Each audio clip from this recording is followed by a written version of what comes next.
Hello guys, so quick update, yeah. Remember, if you've been following me, you recall that we've had this setup days ago and we got tapped in and we had a re-entry as at yesterday, and we pretty much got our 1 is to 2 that were targeting 1 is to 3 that we're targeting by yesterday. However, I didn't do this video to update us. But I really don't like doing 1 is to 3 or more than 1 is to 2. But on yesterday's occasion, I chose to do it and I nearly got punished for it. The market had already done 1 is to 2 and then reversed to almost SL, to almost SL, to almost SL, somewhere down here. If it was this year, somewhere down there, almost SL, and then only for it to reverse and then go to TP. And so, if we had held this position beyond just 1 is to 2, we would have probably been in a lot of profit by now because it's already done 1 is to 6. And I'm pretty sure that this market will come all the way to this side. So that will be about 1 is to 21 RR. But I really don't like doing that because I just want to be consistently profitable. And if you've been following me since February, yeah, you will find out that February will close profitable, I think about 3R, and that's about 30% of whatever you have deposited if you're following my risk management of 1% per trade. And then 10% per trade, I beg your pardon. And then if you actually took this position yesterday, you're already 20% up on your capital. And then we have a running position that will still probably give us 1 is to 2. And I feel if we close this month with another 4R and adding to that of last month, well, we're already 70% up in profit on our capital, and that's huge.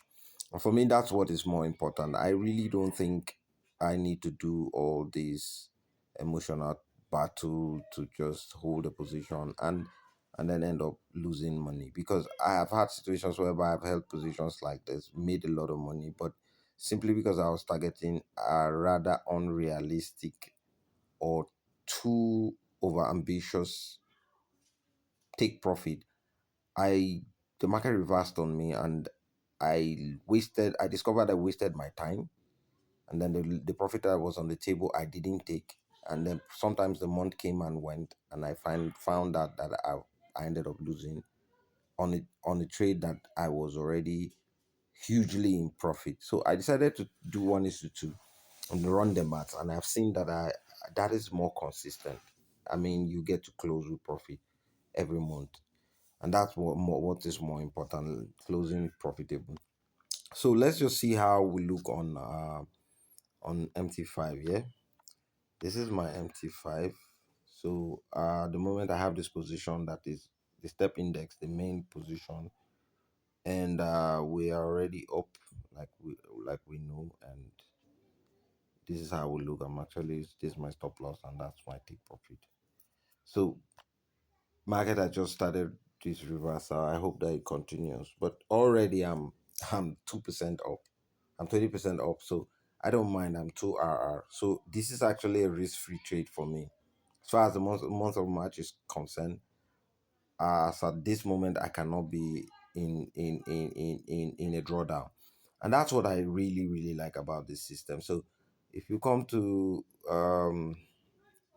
the history, this was the previous trade, but this was the trade on step index as at yesterday, closed yesterday. And that's pretty much how I look. And if you look at our history from, okay, that's actually from last week. So this is actually very profitable. And I feel this is more consistent. If you're looking for consistency, it's better. You study your system very well. And then for somebody who came on my comment in my comment section to tell me about ICT, I really don't like commenting on other concepts, but I have studied ICT as I have also studied other concepts. But I have come to that understanding based on my my studies, that these concepts act interdependently. But you need to have an edge, and if you have that edge, you know when ICT would become inducement. And so for the person who was actually telling me about the ICT, the double top and all of that, the reality is those areas will be taken out. So for ICT traders who are looking at those areas to probably trade against the buy impulse on step index, you may be taken out. But again, it's a probability game. So I rather stay on the side that I know I have an edge. So ICT works regardless, but what I know may sometimes invalidate ICT concepts and rather use those stop losses as inducement to push the market with momentum in my direction. So I'll see you guys on the update. So let me not take too much of your time. Cheers.